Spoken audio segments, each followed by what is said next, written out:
थकीत ऊस बिलाच्या आंदोलनाला प्रणिती शिंदे यांचा पाठिंबा, शेतकरी प्रश्नावर सरकारवर जोरदार हल्लाबोल।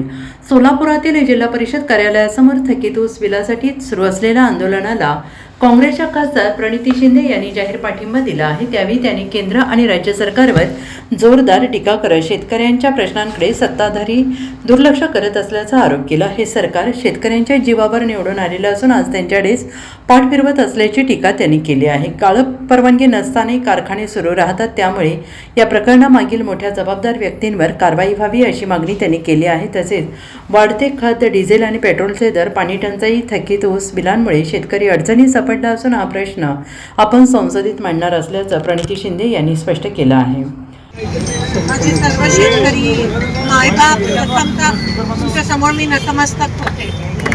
माझ्या देशातले शेतकरी अडचणीत असताना उष्माघाताच्या मुळे अनेक जणांचा मृत्यू होत असताना या पार्श्वभूमीवर तुम्ही गेले 6 दिवस इकडे उपोषणावर बसला आहात, ही आपल्या महाराष्ट्राला काळीमा फासणारी गोष्ट आहे।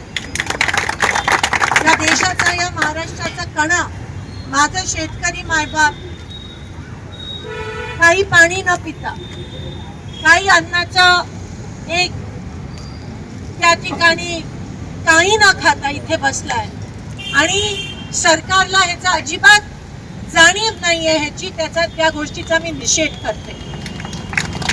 खरं तर ही व्यासपीठ ही राजकारणाच्या पलीकडची आहे, ही व्यासपीठ ही माणुसकीची व्यासपीठ आहे। इकडे येऊन भाषण देणं ही आमची संस्कृती नाही आहे, पण शेतकऱ्यासोबत खांद्याला खांदा लावून त्याची लढाई, त्याला न्याय मिळेपर्यंत लढणं ही आमची संस्कृती आहे।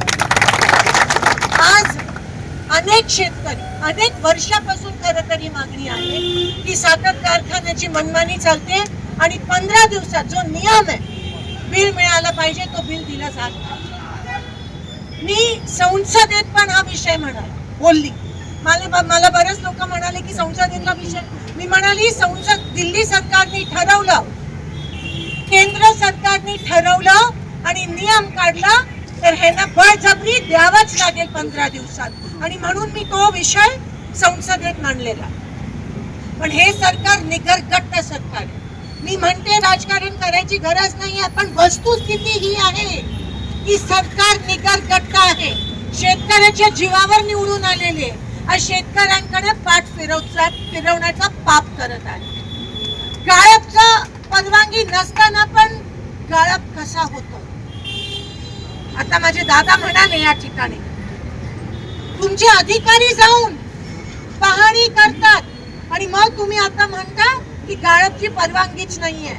ह्यांच्या खोटाला बळी पडू नका, हे सगळं मिली भगत आहे आणि म्हणून हे चाललंय। Bureau report, SBN Marathi, Solapur.